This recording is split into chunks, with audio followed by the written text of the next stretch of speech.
I started working as a gravedigger's apprentice in Montparnasse during the summer of 1786.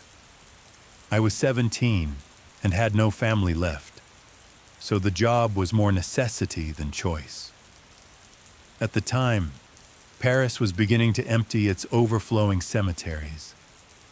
The city ordered thousands of remains to be moved underground into the old limestone quarries, the catacombs. It wasn't glamorous work, but it paid enough to keep me fed, and I tried not to think too much about what I was hauling. At night, we worked by torchlight. The smell was worse than anything you can imagine. Layers of damp earth and old rot clinging to the stone.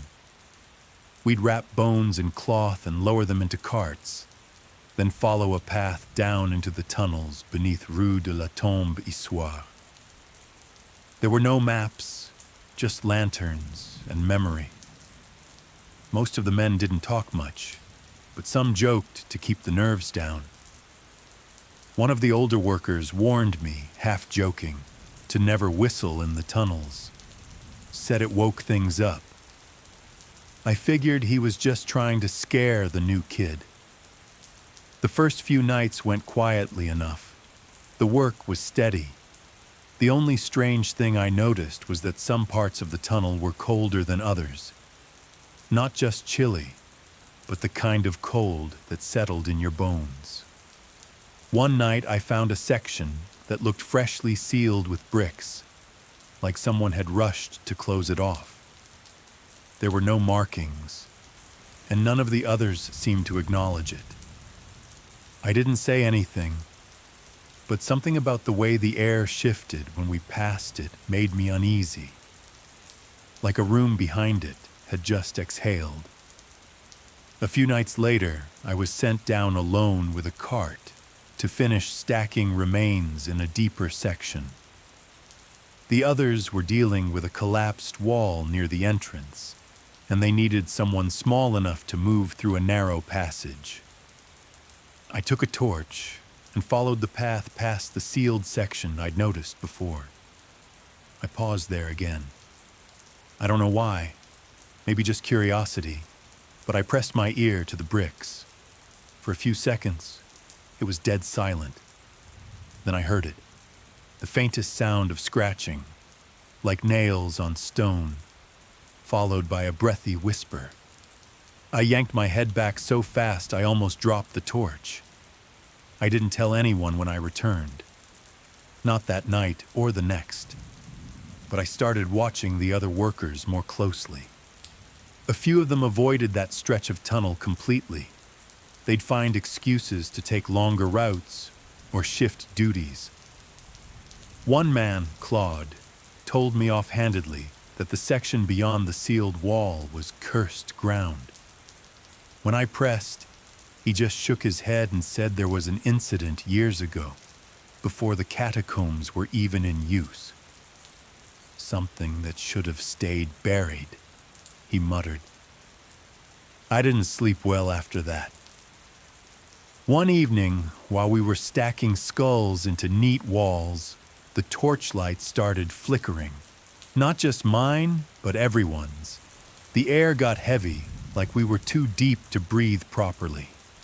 I turned and saw the sealed wall again, now with something new. A small gap in the bricks at eye level, just wide enough to see through. I could swear it hadn't been there before. I looked inside, only darkness.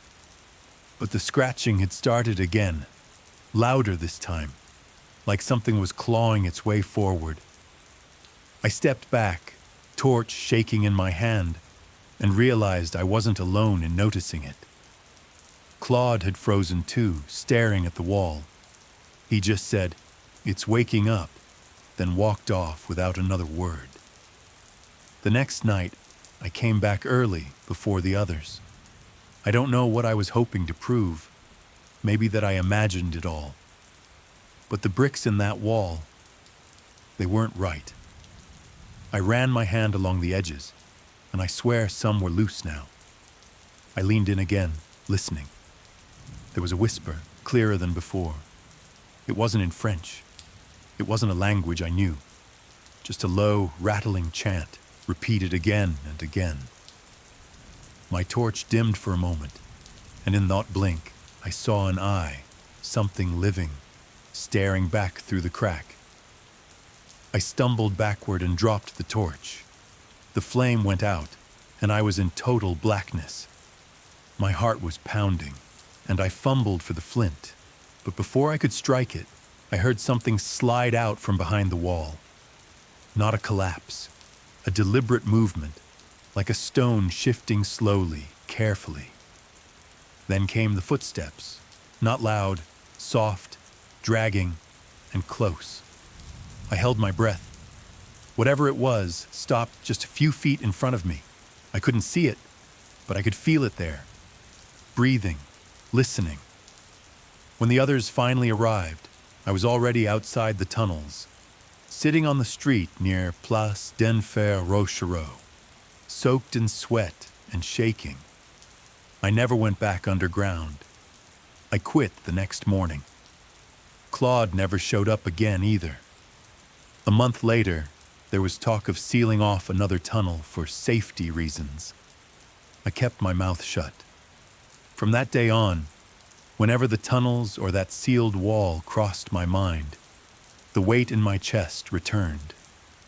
The thing behind the wall, it wasn't dead. I think it never was.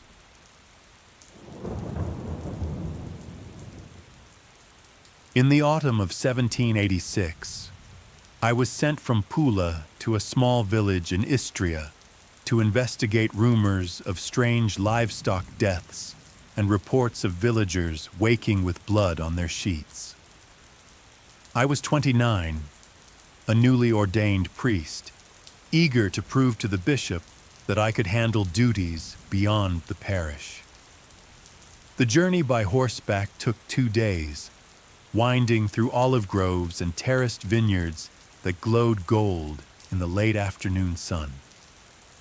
I carried only a leather satchel with my breviary, a handful of communion wafers, and a spring dagger at my belt, in case bandits were more real than vampires.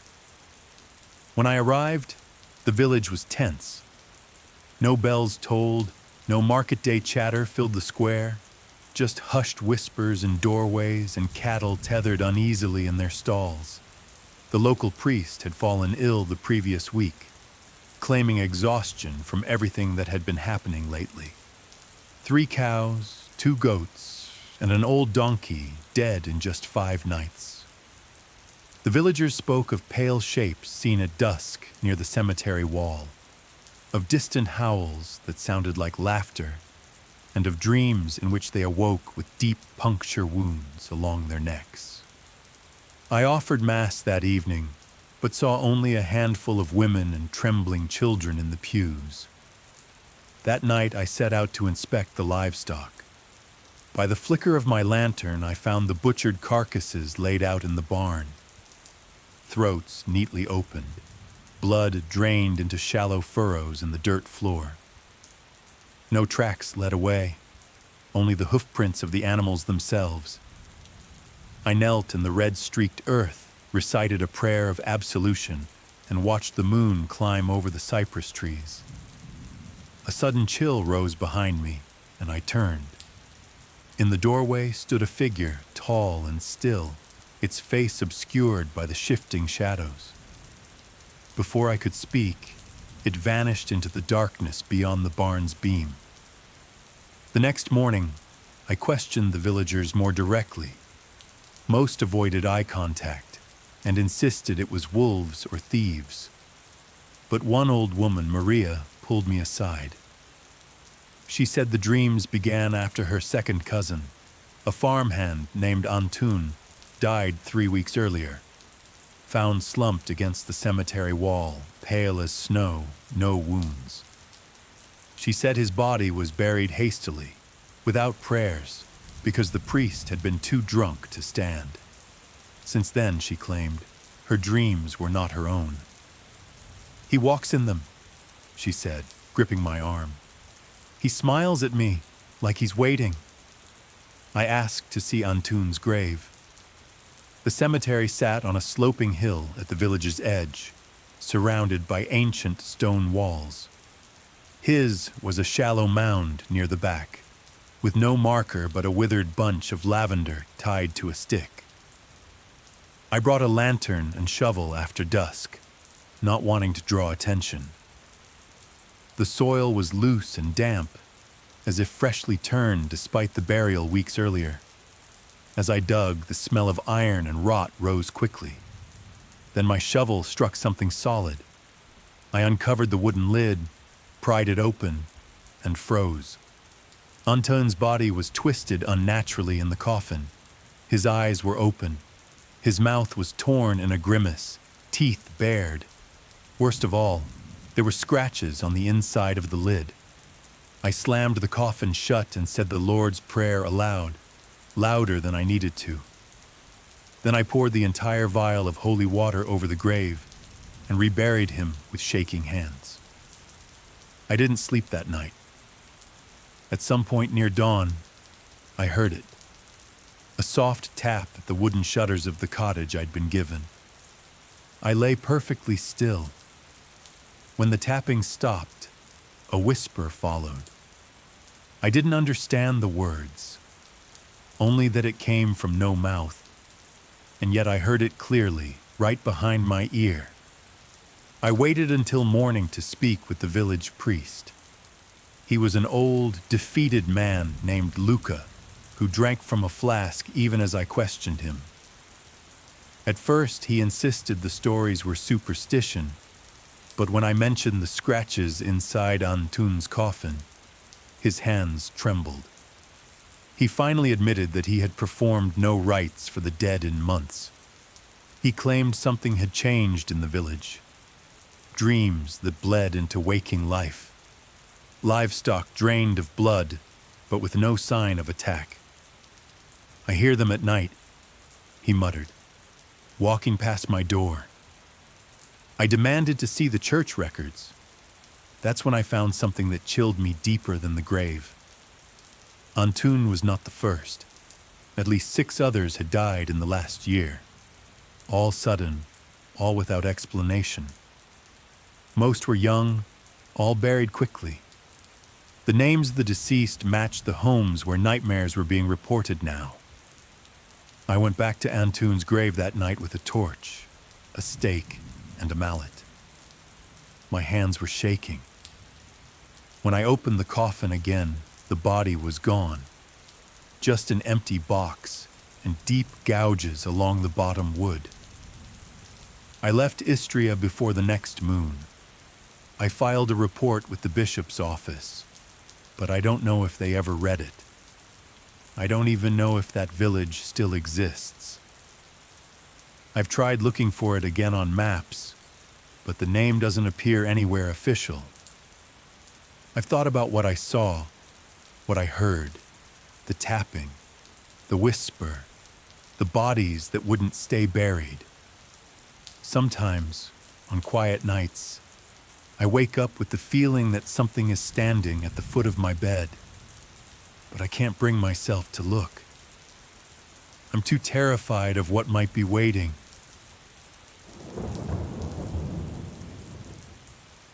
I've kept this to myself for a lifetime. But now, with not much time left, I need to finally put it into words. My name's Elias, and in the fall of 1786, I was 42 years old and still farming the same stretch of rocky land my father cleared just outside of Hadley, Massachusetts. Things had gone sour after the war. Taxes too high, courts too quick to take land, and paper money not worth the ink. Like many others, I joined up with Daniel Shays for the protests. We weren't outlaws. We were veterans, farmers. But the government had started treating us like traitors. When the militia started cracking down near Northampton, I grabbed my oldest boy Henry and fled north into the woods. My wife had already taken the younger children to her sister's place near Greenfield. She didn't agree with the rebellion, but she understood fear. We had nothing but a small pack with dried cornmeal and smoked pork. We didn't dare use the main roads. Too many informants and soldiers riding through. We spent the first few nights sleeping under hemlock trees, taking turns keeping watch. It was late October, and the chill had started to creep into our bones. That's when we came upon a house, half sunken behind tall grass and bare-limbed trees, just off a forgotten wagon trail near the base of Mount Sugarloaf. From a distance, it looked intact. Roof still on, chimney still standing. And best of all, no smoke, no livestock, no cart tracks.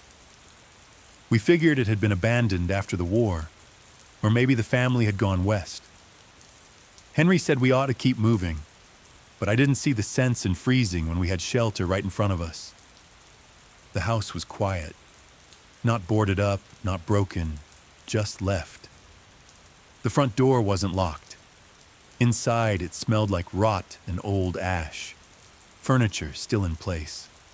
A kettle hung cold over ashes in the hearth. A child's doll sat in a wooden cradle by the window.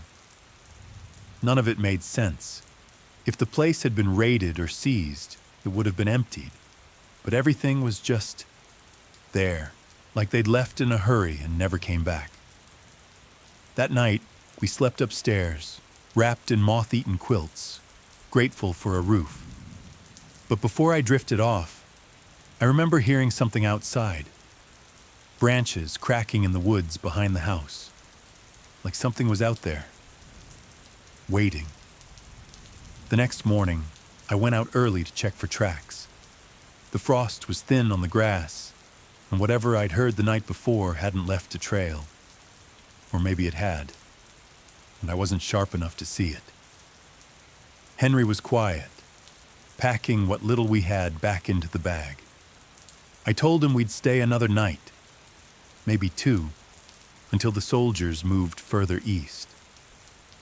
He didn't argue, but I could see the tension in his shoulders.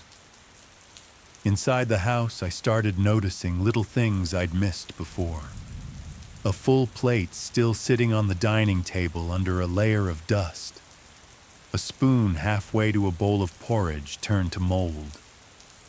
No one leaves food like that unless they're running from something immediate.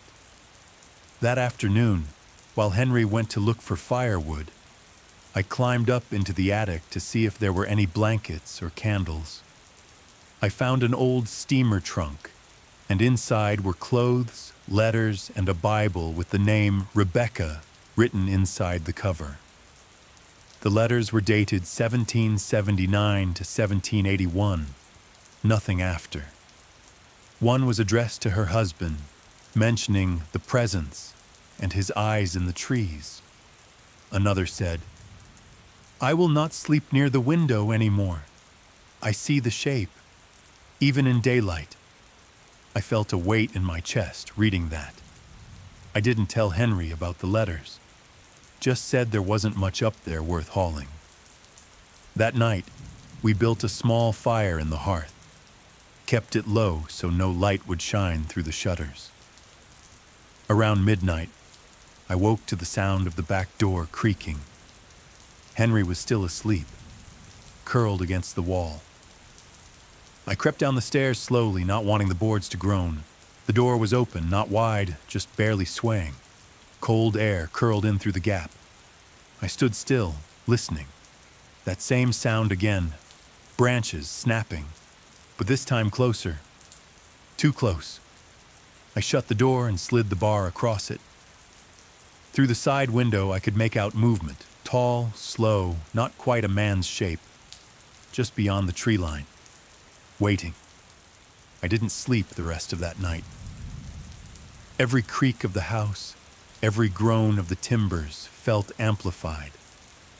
I sat with my back against the front door, rifle across my knees, just watching the windows. Morning couldn't come fast enough. When it finally did, the air outside was still and dead quiet. No birds, no wind, just this heavy, unnatural silence. I told Henry we'd leave by midday. He didn't argue. He'd seen it too. He wouldn't say anything, but he kept looking through the windows back at the woods, jaw clenched. As we packed, I went out one last time to the well out back to fill our canteens. The trees beyond the clearing looked normal enough.